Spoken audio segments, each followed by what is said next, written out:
Now, the other big question for Australia is whether our tax system is becoming uncompetitive with the rest of the world. Will these changes force some smart Australians to leave, or will it in fact be a disincentive for clever talent to come here to Australia? So, how do those changes leave Australia from that competitive point of view? John Humphreys is the Chief Economist of the Australian Taxpayers Association, which advocated for no change to these stage 3 tax cuts.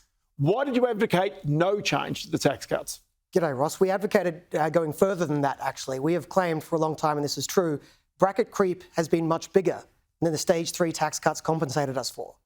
So stage 3 was a good start, but it was only a start. If we want to address bracket creep, we actually needed a stage 4 and perhaps a stage 5. We needed to go further, certainly not wind them back. Does a government that actually wants more revenue want to address bracket creep? That's a big issue here. It is. And whose money ultimately is it? Is it theirs or is it ours? Yes, well, of course, the obvious solution to bracket creep would be to index tax brackets. This is often repeated and it's often quickly dismissed, unfortunately, by politicians who would prefer that sneaky tax increase that they get every year. Now, bracket creep pushes people into higher tax brackets, as you know, gets them paying more tax. Our taxes are growing at about $10 billion a year more than they should if our tax system was holding constant. $10 billion a year of a secret tax increase.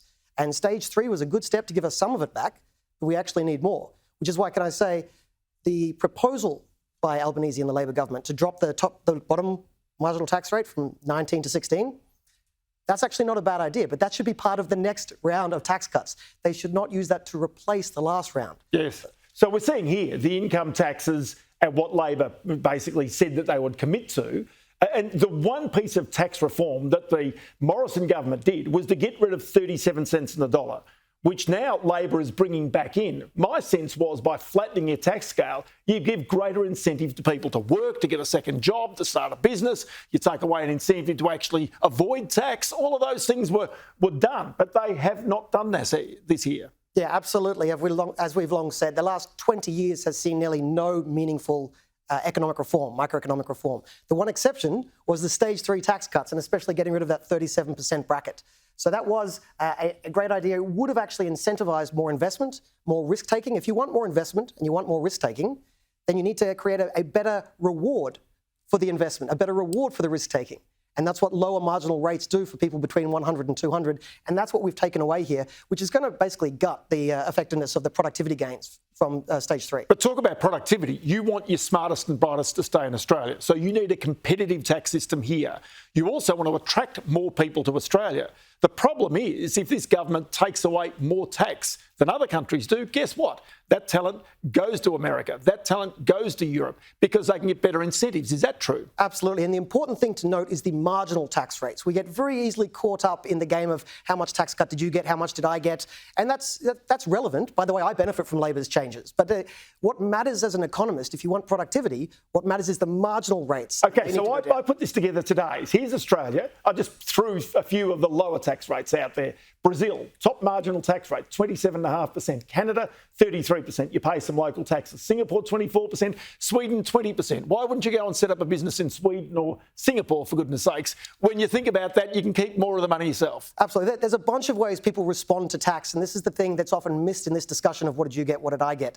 There's lots of ways. You could change jurisdictions, as you say. You could change the amount you save or invest, change the risks you take, change how much work you do.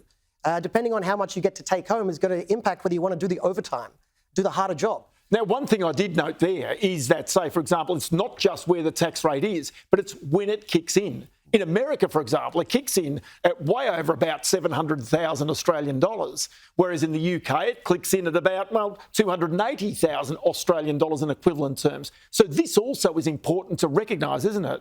Yeah, so I think the government needs to be given an option here. If they don't want to be putting the top threshold up, I think they should. If they'd indexed it from 2008, it would be up to about 300,000 by now. But if they don't want to be pushing the top threshold up, then they need to be pushing the rates down. And if they don't want to push the top marginal tax rate down, they need to be pushing the threshold up. But you and I both know, if they're to do that and take in less money, they've also got to save some money themselves. One final thing, how many stars out of 5 would have you given them for this move today that they've done? I will give them 1 star because the cutting of the bottom tax rate, that is a good idea. I worried I was going to give them 0 stars. There are worse things they could have done. I'm thankful they didn't do those worst things, but I really wish they'd kept that stage 3 tax cuts because they were the best reform we've seen in 20 years. John Humphreys, many thanks for your time on the program today. Thank you. There you go.